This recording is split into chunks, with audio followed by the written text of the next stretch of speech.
ধানের শীষের লোকজন পেশাব করে, সাইকুল হাদিসের রিক্সা আর আপনাদের 25 বছরের সহযোদ্ধা দাড়িপাল্লা সব আপনারা পেশাব করে ভাসিয়ে দিবেন।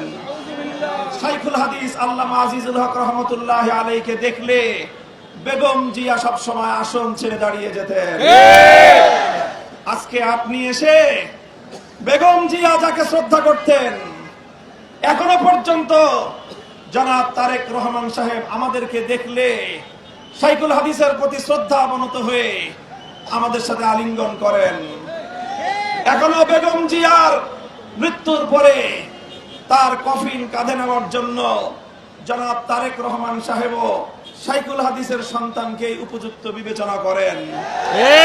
আর আপনি এসে বলেন ধানের শীষের লোকজন পেশাব করে, সাইকুল হাদিসের রিক্সা আর আপনাদের 25 বছরের সহযোদ্ধা দাড়িপাল্লা সব আপনারা পেশাব করে ভাসিয়ে দিবেন। আপনাদেরকে বলতে চাই, পেশাবের মতো অপবিত্র জিনিস দিয়ে, পেশাবের মতো নাপাক জিনিস দিয়ে যদি ভাসাতে হয়, আপনার টয়লেট ভাসান। মুহাম্মাদুর